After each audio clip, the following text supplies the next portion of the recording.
ಕುಡಿಯಲು ಹೋಗಿ ಬಿಂದಿಗೆಯಲ್ಲಿ ಸಿಲುಕಿಕೊಂಡಿದೆ ಮರಿಕೋತಿ. ಸ್ಟೀಲ್ ಪಾತ್ರೆಯ ಬಿಂದಿಗೆಯಲ್ಲಿ ತಲೆ ಹಾಕಿತ್ತು ಆ ಮರಿಕೋತಿ. ಬಳಿಕ ತಲೆ ಸಿಲುಕಿಕೊಂಡು ಬಹಳ ಒದ್ದಾಡ್ತಾ ಇತ್ತು ಆ ಕೋತಿ ಮರಿ.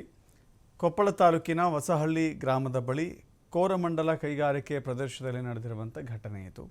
ಬಿಂದಿಗೆಯನ್ನು ತೆಗೆಯಲು ತಾಯಿ ಕೋತಿಯೂ ಕೂಡ ಪರದಾಡಿದೆ.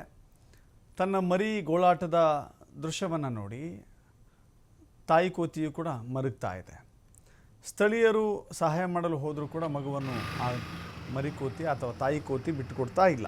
ಅರಣ್ಯ ಇಲಾಖೆಯವರಿಗೆ ಮಾಹಿತಿ ನೀಡಲಾಗಿದೆ. ಹೇಗಾದರೂ ಮಾಡಿ ಆ ಮರಿಕೋತಿಯನ್ನು ಆ ಬಿಂದಿಗೆಯಿಂದ ಪಾರು ಮಾಡಬೇಕಾಗಿದೆ. ಮೂಕ ಪ್ರಾಣಿಗಳು ಈಗ ಹೇಳಿ ಕೇಳಿ ಬೇಸಿಗೆ ಕಾಲ, ಎಲ್ಲಿ ನೀರು ಸಿಕ್ಕರೂ ಸಾಕು ಹೋಗಿ ನೀರು ಕುಡಿಬೇಕು ಅಂತ ಗೊತ್ತಾಗೋದಿಲ್ಲ. ನೀರು ಕುಡಿಯುವಂಥ ಸಂದರ್ಭದಲ್ಲಿ ಆ ಮುಖದ ಭಾಗ ಇದೆಯಲ್ಲ, ಅದು ಬಿಂದಿಗೆಯಲ್ಲಿ ಸಿಗಾಕೊಂಡಿದೆ.